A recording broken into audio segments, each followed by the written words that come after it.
الحمد لله نحمده ونستعينه ونستغفره ونعوذ بالله من شرور أنفسنا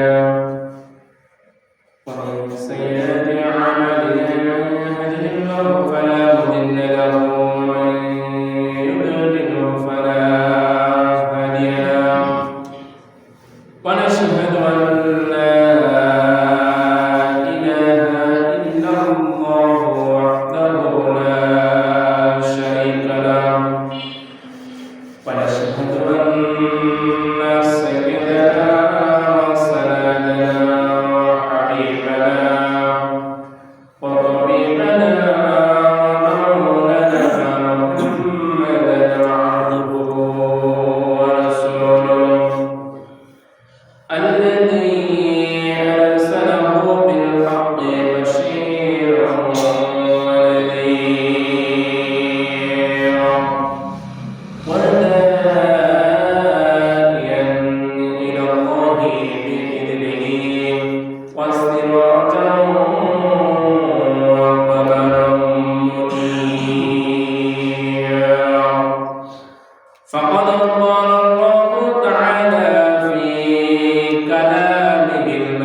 ছেড়ে দিলে মক্কা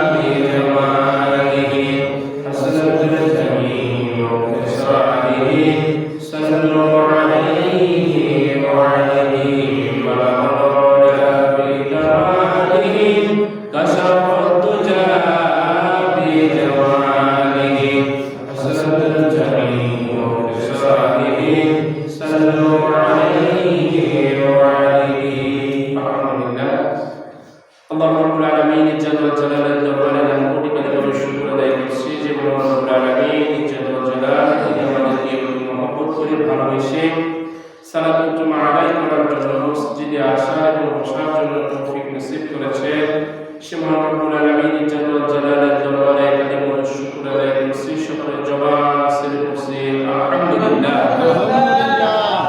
সকলে দরুদ ও তাসলিমাত মুর্শিদ হক সাইয়্যিদুল মুরসালিন খাতামুন নবিয়্যিন আশরাফুল আম্বিয়া সাল্লাল্লাহু আলাইহি ওয়া সাল্লাম জালালত বিধান এবং দেখানো পথে রয়েছে ইকবাল শান্তি পরকালে মুক্তি গোটা মানব জাতিকে সুদীর্ঘ 23 বছরের নবুয়তের জীবন জিন্দেগিতে হেদায়েতের পথ দেখানোর মধ্য দিয়া সেই গুণাগার পর জাহিলিয়াতের অন্যতম সমাজকে পরিবর্তনের ঘোষণা করেছিলেন সেই মহান নেতার প্রতি দরুদ পাঠ করছে সকলে করছে সাল্লাল্লাহু আলাইহি ওয়াসাল্লাম সাল্লাল্লাহু আলাইহি ওয়াসাল্লামের কাছে প্রার্থনা করি বদর ও বুজবন্তর থেকে শুরু করে আজ পর্যন্ত নিয়ে গোটা বিশ্বের লোকে কোরআনুল কারীমের হুকুম ও রাসূলের আদর্শ বাস্তবায়নের লক্ষ্যে একদল মধ্যে মুজাহিদ সাহাবী তাবেঈন যারা নিজেদের সর্বোচ্চ মূল্যবান জীবনটা দিয়ে আল্লাহর রাহে চলে গিয়েছেন মহান রব্বুল আলামিন তাদের শাহাদাতের মর্যাদা নসিব করুন আমরা সকলে বলি আমিন আমিন নতুন বাংলাদেশের পূর্বার একদল তরুণ যুবকের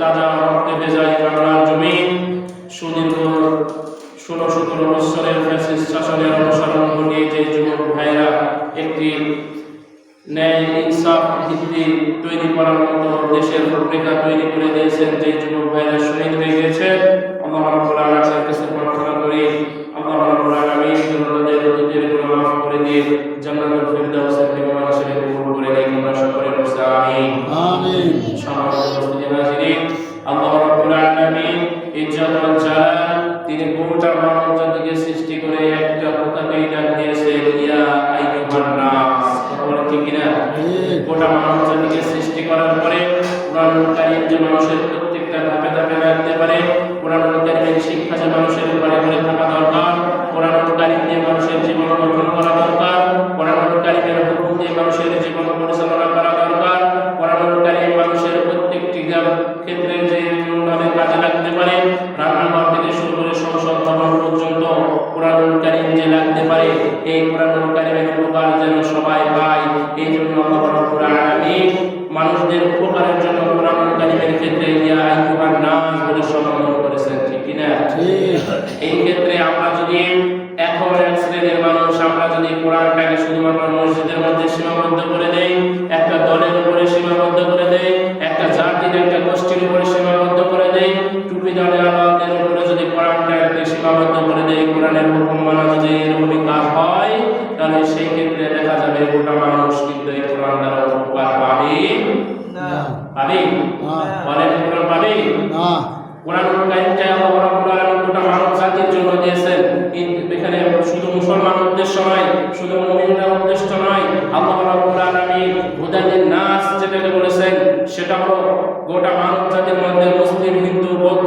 খ্রিস্টান যত শ্রেণীর এক কথায় মানুষ বলতে যে প্রাণীগুলোকে বোঝায় আল্লাহ রাব্বুল আলামিন সমস্ত প্রাণীর উপকারের জন্যই দিয়েছেন কোরআন ঠিক কি না কিন্তু এক শ্রেণীর মানুষ এই কোরআনটাকে কোরআনের হুকুম বাস্তবায়ন বাংলাদেশের মানুষ যারা করতে চায় তাদেরকে আবার সেই পূর্বের ন্যায় মৌলবাদীর ট্যাগ লাগায়া মানুষের মাঝখান থেকে বিভেদ করতে চাচ্ছে ঠিক কিনা বলেন মৌলবাদীর ট্যাগ লাগায়া আবার বিভেদ সৃষ্টি করে এই মানুষকে কোরআন এবং হাদিস থেকে কোরআনের সমাজ বিনির্মাণ করার ভূমিকা থেকে মানুষকে দূরে সরাই দিতে চাচ্ছে কিন্তু বাংলার মানুষ এই জিনিস আর খায় না ঠিক কিনা বাংলার মানুষ মৌলবাদীর তকমা দিয়ে খায় না এই কথা খায় না এক সময় এই মৌলবাদী কথাটাই এক শ্রেণীর মানুষ যারা মানুষ নামের কলঙ্ক মুসলমান হয়ে মুসলমানের উপর যে জুলুম নির্যাতন তৈরি করেছিল জুলুম নির্যাতনের স্টিম রোলার চালিয়ে নিজেদের মস্তককে তারা হাজার চেষ্টা করে যেভাবে টিকায় রাখতে পারে নাই আরেক দল আসার জন্য যতই নির্যাতন যতই গুলি চালানো কেন আল্লাহ যদি চাহে তো কখনো ওই ক্ষমতার মস্তদে তোমরা আসতে পারবা না। বলেন বলেন আসতে পারবে না। আসতে পারবে না। সমাজের উপস্থিত হাজিরিন, এজন্য কোরআনটাকে আমাদের একমাত্র পুঁজি, কোরআন মুসলমানদের পুঁজি, ঠিক কিনা?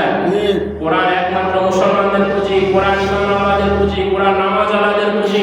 এই কোরআনটাকে যারা আঁকড়ে ধরবে সম্মান বাড়িয়ে দেবেন কে? আল্লাহ। বলেন সম্মান বাড়িয়ে দেবেন কে? আল্লাহ।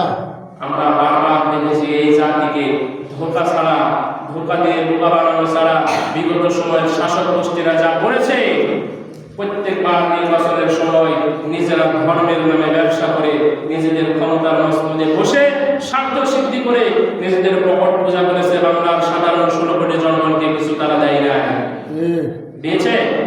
বলেন দিয়েছে? তারা কিন্তু 16 বছর দেয় নাই। এর পূর্বে যত শাসক গোষ্ঠী এসেছে তারা কখনোই এ জাতির কল্যাণার্থে নিজেদের স্বার্থকে চরিতার্থ না করার কারণে তারা নিজেরা নিজেদের মসনদ ঠিক রেখেছে। এ জাতির উন্নয়নের কথা কেউ কিন্তু কখনো ভাবে না। কাজেই আজে বাজে কথা বলে মাথা আওড়ায় গিয়ে এখন যে ভুলভাল বাবা শুরু করেছে, মানুষ এখন বুঝতে শিখেছে, ঠিক কিনা? 24-এর ছাত্র আন্দোলনে মানুষ বুঝেছে কোনটা ন্যায় আর কোনটা অন্যায়, কারা হকের উপরে আছে আর কারা বারবার ক্ষমতায় এসে নিজেদের মসনদ টিকে রাখার জন্য জাতিকে ভুলভাল শিক্ষা দিয়েছে। মানুষ 24-এর গণঅভ্যুত্থানে টের পেয়েছে। কাজেই মানুষকে বিভ্রান্ত করার জন্য বিভিন্ন রকম ওই তকমা লাগাইয়া ওই 71 বিরোধী কথা বলে মানুষকে আর কোরআন থেকে সরানো সম্ভব না। সম্মানিত উপস্থিতি হাজিরিন, তারা দিনে সাজানোর পরে 16 বছরই টিকতে পারে নাই। আর এ মাত্র ক্ষমতাতেও আসে নাই, ক্ষমতা পায়ও নাই। যা শুরু করছে মনে হচ্ছে বাংলাদেশে আলিম ওলামাদের এখন থাকা মুশকিল। বিভিন্ন জায়গায় তাফসীর মাহফিলে বাধা প্রদান শুরু হয়ে যাচ্ছে। এগুলো কিসের লক্ষণ? আল্লাহ রাব্বুল আলামিন বলেছেন হুদাল লিন-নাস ওয়া বায়িনাতিন মিনাল হুদা ওয়াল ফুরকান। আমি আল্লাহ রাব্বুল আলামিন কোরআনটা মানুষের হিদায়াতের জন্য দিয়েছি, সত্য এবং মিথ্যার পার্থক্য করার কারণে দিয়েছি। এই কোরআন কোনো একক জাতি গোষ্ঠীর উপরে দেই নাই। এই কোরআন থেকে যারা ওষুধ গ্রহণ করবে আল্লাহ রাব্বুল আলামিন ওই জাতিকে মুক্তি দিবে কি দিবে না? আল্লাহ রাব্বুল আলামিন বলেন ওয়া নুনাজ্জিলু মিনাল কুরআনি মা হুয়া শিফাa'un ওয়া রাহমাতুল লিল মুমিনিন। আল্লাহু আকবার। কার কথা? আল্লাহর কথা। কার কথা? আল্লাহ। আল্লাহ রাব্বুল আলামিন বলেন সমাজের যত সমস্যা, রাষ্ট্রের যত সমস্যা, দেশের যত সমস্যা, মানুষের পার্থিব জীবনে যত সমস্যা আছে, আমি আল্লাহ রাব্বুল আলামিন কোরআনুল কারীমের ভিতরে কোন রূপে দিয়ে দিয়েছি। বান্দা এখান থেকে ওষুধ গ্রহণ করে নিজের জীবনের যাবতীয় রোগ সরাও। কার কথা? আল্লাহ। কে বলেছে? আল্লাহ। আল্লাহ রাব্বুল আলামিন এত সুন্দর করে বলেছেন। তিনি বলেছেন যে কথাটা মানুষের জন্য সম্মান দেওয়ার মালিক যিনি, অপমানিত করার মালিক ঠিক কিনা? সম্মান দেওয়ার মালিক যিনি, অপমানিত করার মালিক যদি সে আল্লাহ হয়ে থাকে, আমরা ক্ষমতার কথা বলি না, ক্ষমতার চেয়ারের উপরে প্রাণ দেওয়ার কথা বলি না। অথচ যুগে যুগে ইসলামের কথা বলা থেকে শুরু করে আবু জেহেল থেকে শুরু করে বর্তমান বাংলাদেশ পর্যন্ত যারা ইসলামের কথা বলছে, কোরআনের কথা বলেছে, সেই আবু জেহেল থেকে শুরু করে আজ পর্যন্ত এই ইসলাম মানার কথা বলার কারণে যে গোষ্ঠীটা আছে তাদেরকে বারবার বিভিন্ন তকমা দিয়ে মানুষ থেকে বিচ্ছিন্ন করানোর চেষ্টা করা হয়েছে। ঠিক কিনা? কথা বলেন ঠিক কিনা? আমার রাসূল যখন মক্কায় কোরআন তেলাওয়াত করেছেন, মক্কার মানুষ কোরআন তেলাওয়াত শুনে তারা নিজেরা শুধু পাগল হয় নাই। হজের মৌসুমে যখন হজ করতে আসছে, মিলান এবার বাংলাদেশের দিকে, বাংলাদেশের সাথে মিলাইলেন, দেখেন মিলে কিনা। আমার রাসূল যখন কাবা ঘরের পাশে বসে, বাইতুল্লাহর পাশে বসে কোরআন তেলাওয়াত করতেছে, আবু জেহেল দেখতে লাগলো আব্দুল্লাহ ইবনে পুত্র মুহাম্মদ কি যেন তেলাওয়াত করে। এই তেলাওয়াত করার কারণে মানুষ দলে দলে তার কাছে কাছে চলে যায়, তার কাছে ফিরে যায়, তার কাছ থেকে মানুষকে তো দূরে সরানো যায় না। তাহলে কি করতে হবে? মন্ত্রী পরিষদের বৈঠকে পাশ হয়ে গেল। মন্ত্রী পরিষদের বৈঠকে পাশ করা হলো মুহাম্মদের কোরআন তেলাওয়াত যাতে না শুনতে পারে, এই জন্য তোমরা কি করো, গোটা হওয়ার যাত্রী যারা এসেছে তাদের কাছে বলে দাও এই মক্কায় একজন পাগল আছে, সেই পাগলের কাছে তোমরা যদি যাও পাগলামি বেড়ে যাবে, কাজে ওই পাগলের কাছে যাওয়া যাবে না। বলেন নাউজুবিল্লাহ। আবু জেহেল চেষ্টা করেছে কোরআন থেকে মানুষকে দূরে রাখার জন্য, হাদিস থেকে মানুষকে দূরে রাখার জন্য, আমার রাসূলের কাছ থেকে মানুষকে দূরে রাখার জন্য। আবু জেহেল চেষ্টা করার পরে যখন ঘোষণা দিয়ে দিল পাগলের কাছে যাওয়া যাবে না, হযরত যারা ছিল তারা উৎসুক হয়ে গেল। রাষ্ট্রের প্রধান কেমন করে কথা ঘোষণা করতে পারে? রাষ্ট্রের প্রধান এমন কথা কেন বলেন? পাগলের কাছে যাওয়া যাবে না, পাগলের কথা শোনা যাবে না। যদি তোমরা পাগলের কাছে যাও, তার কথা শোনো, কানের ভিতরে আঙ্গুল প্রবেশ করায় যাবে, তার আওয়াজ শোনা যাবে না। হাজিরা তৎক্ষণাৎ মনের ভিতরে প্রশ্নবিদ্ধ হয়ে গেল। রাষ্ট্রের প্রধান, রাষ্ট্রের প্রেসিডেন্ট, প্রধানমন্ত্রী যখন এই কথা বলছে, তাহলে কেমন সাথে পাগলে আমরা দেখব? সুবহানাল্লাহ। কেমন পাগলে আমাদের দেখব? কি বলেন? আমাদের এলাকাতে যদি একজন বহিরাগত লোক আসে, তাকে যদি এই এলাকার চেয়ারম্যান, মেম্বার, এমপি, মন্ত্রী যারা আছে তারা যদি বলে যে তার কাছে যাওয়া যাবে না, তার কথা শোনা যাবে না, মনের ভিতরে একটু কৌতূহল জাগবে না? বলেন জাগবে কি জাগবে না? মানুষের মনের ভিতরে জাগ্রত হয়ে গেল কেমন পাগল দেখা দরকার। যখন বাইতুল্লাহর সামনে বসে আমার রাসূল যখন কোরআন তেলাওয়াত করতেছে, সুমধুর চেহারা, সুশ্রী চেহারা, সুন্দর করে আসরানো চেহারার দিকে তাকালে যেন নূর ঝলক করে। লোকেরা কানের ভিতরে আঙুল দিয়ে বসে আছে, তার কথা বলেছে শোনা যাবে না, কথা হয় না শুনলাম। চেহারার দিকে তাকায় যখন মানুষের অন্তরটা শীতল হয়ে যায়, মনের ভিতরটা নরম হয়ে যায়, তখন বলে আরে আমার নেতা বলল, নেতা বলেছে ওই পাগলের কথা কাছেও যাওয়া যাবে না, কথাও শোনা যাবে না। কিন্তু পাগলের চেহারা দেখে তো মনে হয় না যে সে পাগল। তার মানে বুঝতে হবে, তার মানে তারা বুঝতে চাইল পাগল যেহেতু এত সুন্দর হয়, কি পাগলে সে কি বলতে চায়, সে কি শোনাচ্ছে, সে কি বলছে, আমরা কানের আঙ্গুল বের করে দিয়ে তার কথা শুনতে চাই। সুবহানাল্লাহ। আমার রাসূল দাওয়াত দিয়ে অত মানুষ আনতে পারে না, এই যত মানুষ আবু জেহেল নিষেধ করার পরে মানুষ ফিরেছে। তাকান বাংলাদেশের দিকে, ইসলামের কথা বলতে গিয়ে, ইসলামের কথা মানুষের দ্বারা দাওয়াত দিতে গিয়ে বিগত সময়ে ফ্যাসিস্ট শাসন যতটা বাংলাদেশে ইসলামের কথা প্রচার করেছে, ইসলামের কথা প্রচার করেছে, বিশ্বাস করেন আমরা দায়িত্বশীলেরাও কিন্তু এত মানুষের কবরে ইসলামের দাওয়াত পৌঁছাইতে পারতাম না। পারতাম?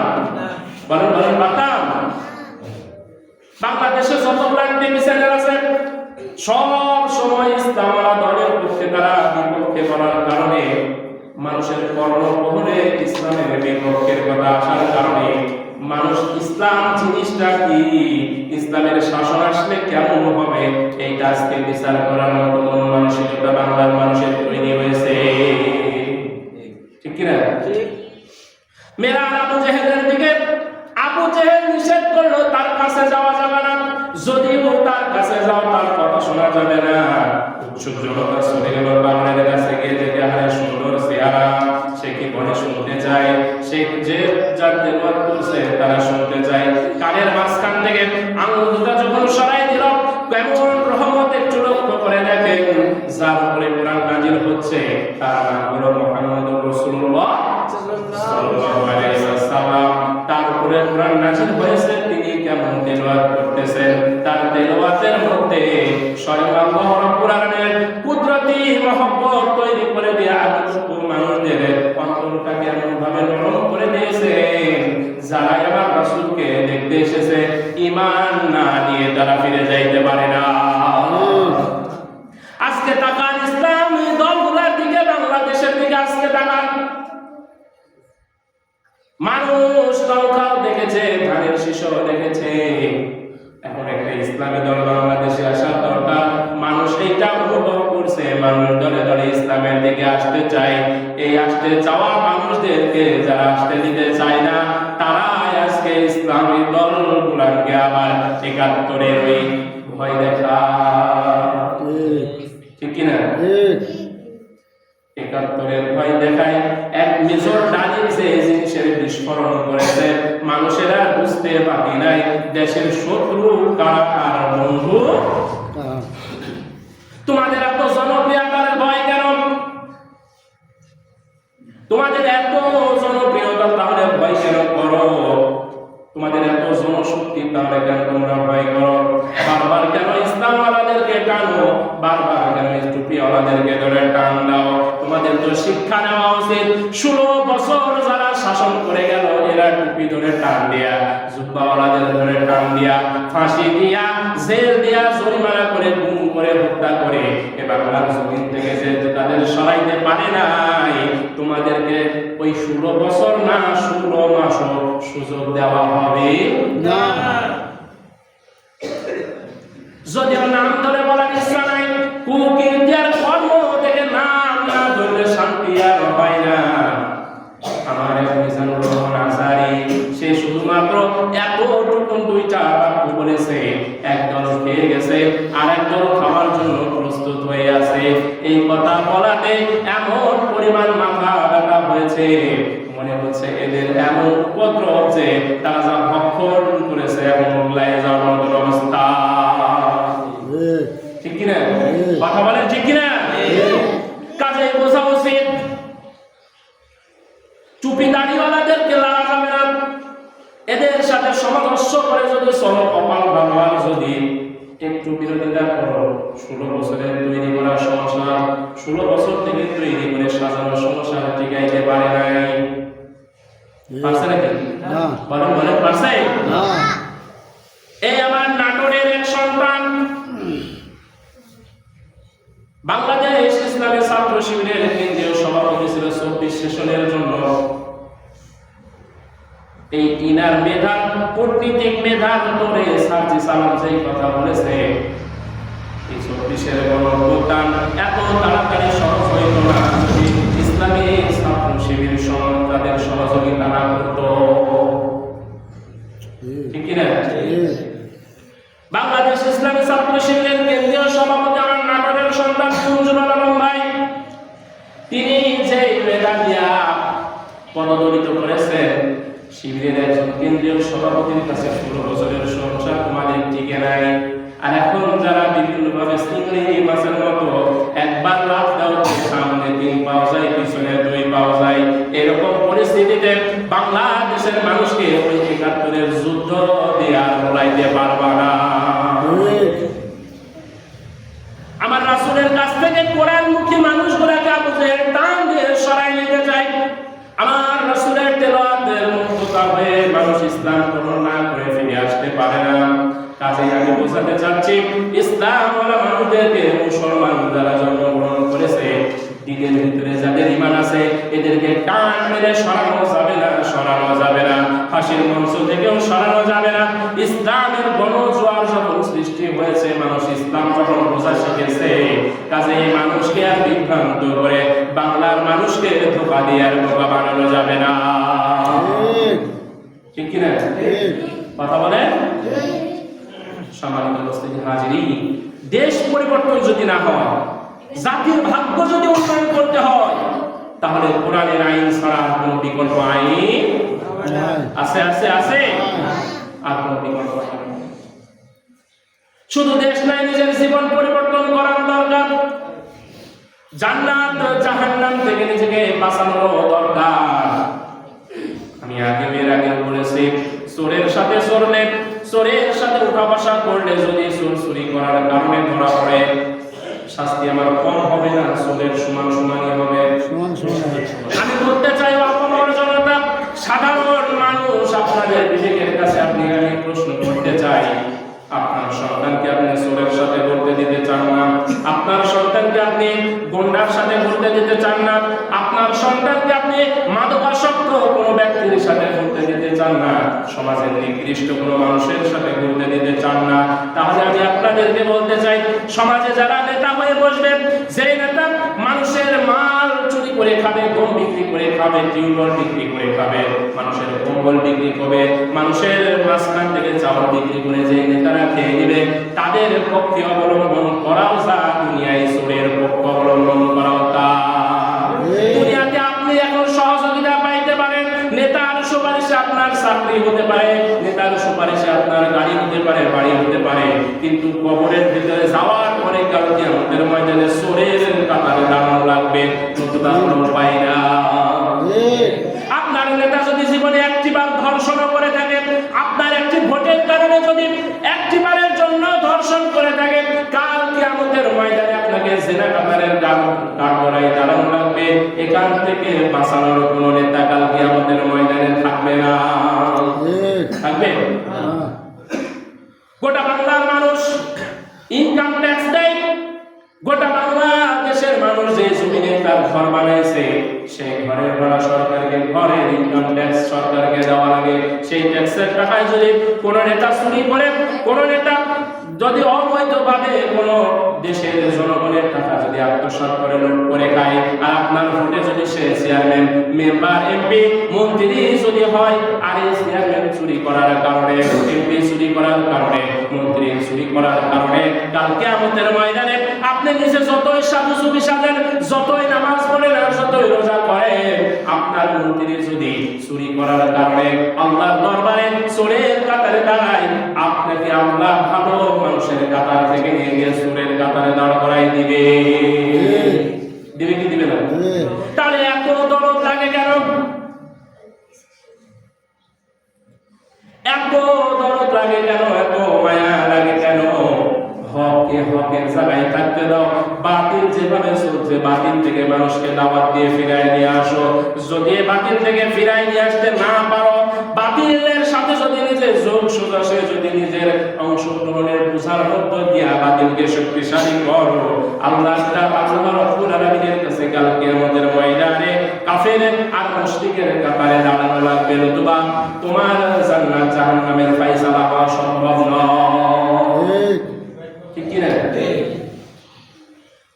আমার রাসূল সত্য এবং মিথ্যার পার্থক্য কোরআন দিয়ে তুলে ধরেছিলেন, নাকি ধরেন নাই? মন গড়া আইন থেকে আমার রাসূল রাষ্ট্র চালিয়েছেন?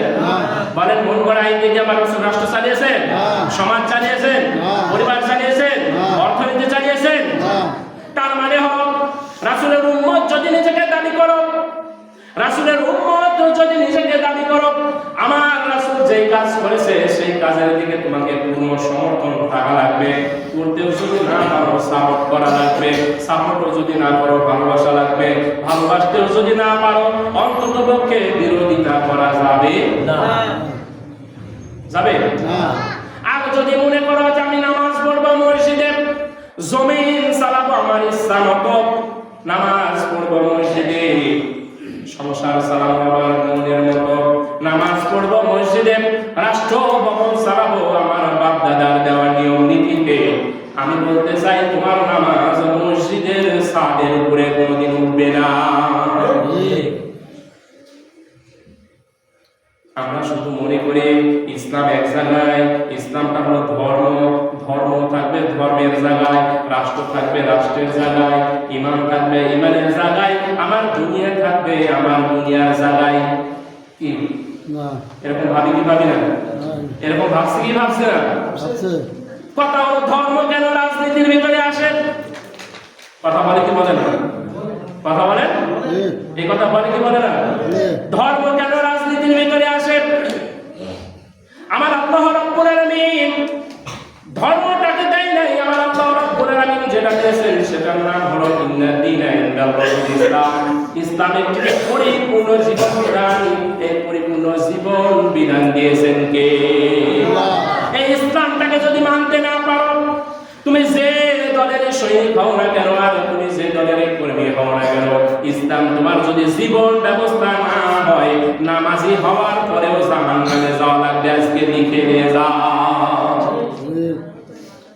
ইসলাম যদি তোমার জীবনে না থাকে, ইসলাম যদি তোমার পরিবারের ভিতরে না থাকে, ইসলামের কাম মানতে যদি তোমার মনের ভিতরে আশা না জাগে, তোমার মৃত্যু হবে জাহিলিয়াতের মৃত্যু।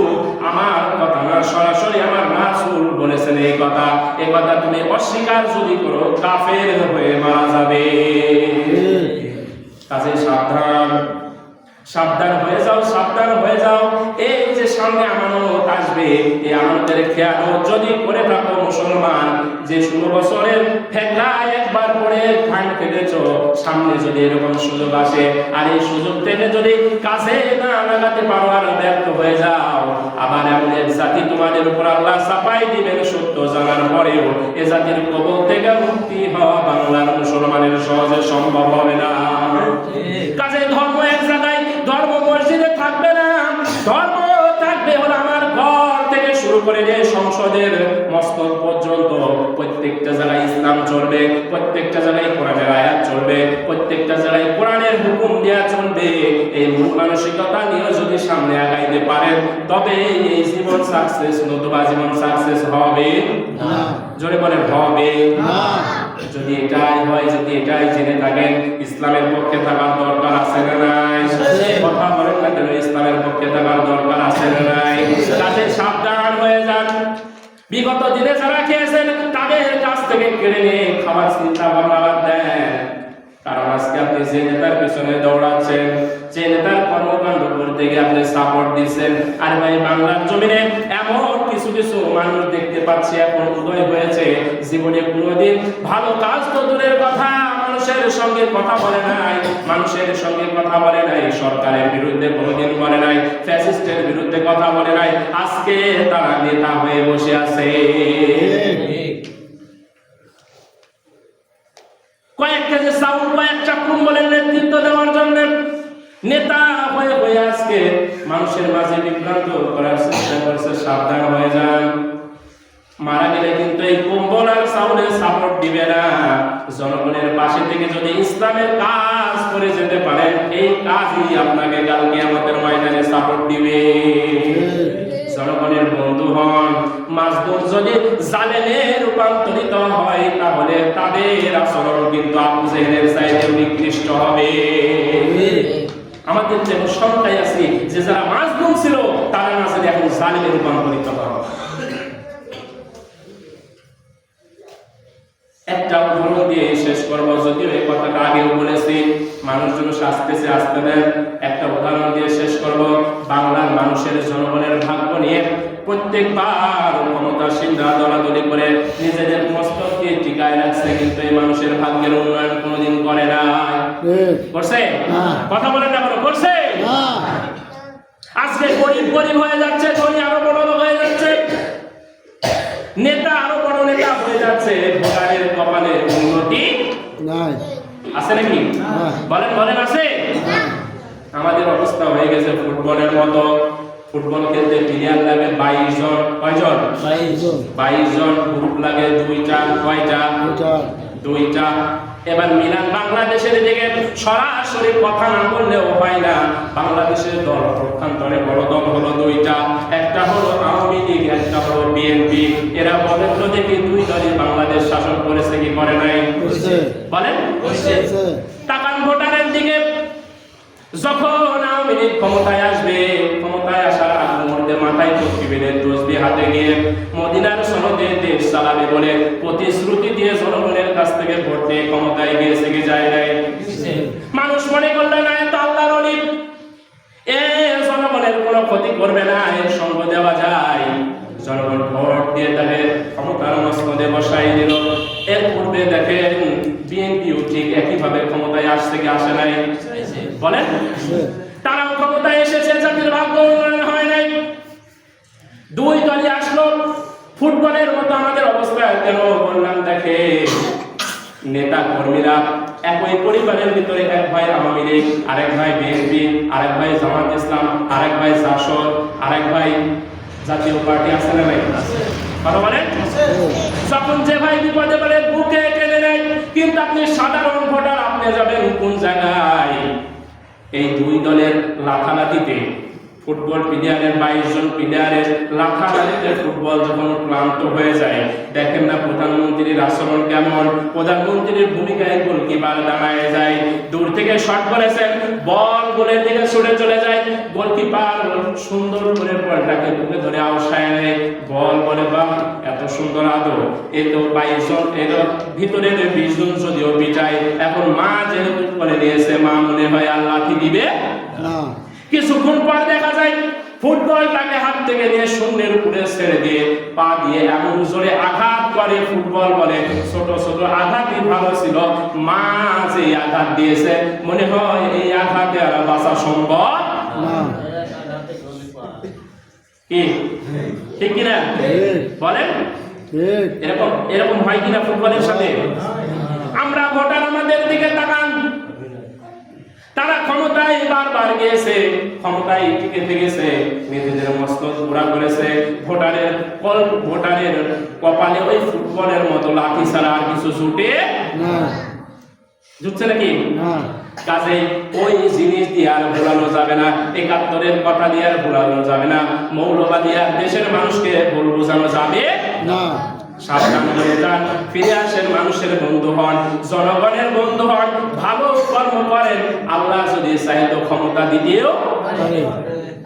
ক্ষমতা দেওয়ার মালিক কে? আল্লাহ না জনগণ? আল্লাহ।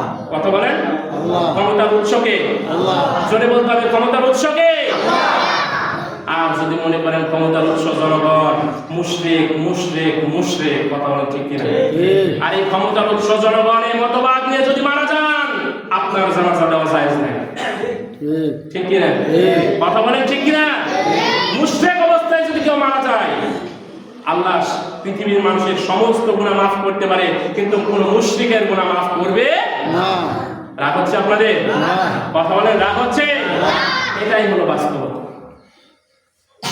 এইটাই হলো বাস্তবতা। ফুটবলের মতো অবস্থা আমাদের সাধারণ জনগণের, দুই দল লাথায় লাথায় গোলকির কাছে যখন আমরা যাই একটু শান্তি পাবার আশায়, তিনিও বুকে সুন্দর করে জড়াই নিয়ে আবার প্রতিপক্ষের কাছে জিতার কারণে বিভিন্ন কৌশলে তাদেরকে প্লেয়ারের কাছে বল ছড়ে মারে, মারে কি মারে না? বলেন মারে কি মারে না? এজন্য নিজেদের ভাগ্য পরিবর্তন করার জন্য যদি আমরা কাজ করি, তাহলে এই জাতির উন্নয়ন করবেন কে? আল্লাহ। বলেন কে করবে? আল্লাহ বলছেন, আমি ওই জাতির ভাগ্য ততক্ষণ পর্যন্ত পরিবর্তন করি না যতক্ষণ পর্যন্ত এই জাতি নিজের ভাগ্য পরিবর্তনের জন্য কাজ না করে। ভাগ্য পরিবর্তনের কাজ আমাদের নিজে করতে হবে। কোন নেতা করলো, কোন মন্ত্রী করবে, কোন এমপি করবে, কে এমপি হলে আমার ভাগ্যের পরিবর্তন করবে, বিষয়টা এমন নয়। বিষয়টা হলো আমার ভাগ্যকে পরিবর্তন করার জন্য আমি নিজে হাতিয়ার। কারণ ঘাড়ের উপরে পাও দিয়ে চলার সময় আজকে মুসলমানদের আর নাই, ঠিক কি না? আল্লাহ রাব্বুল আলামিন আমাদের বোঝার তৌফিক দান করুন, সকলে বলেন আমিন। ওয়া আখিরু দাওয়ানা আলহামদুলিল্লাহি রাব্বিল আলামিন। আসসালামু আলাইকুম ওয়া রাহমাতুল্লাহি ওয়া বারাকাতুহু।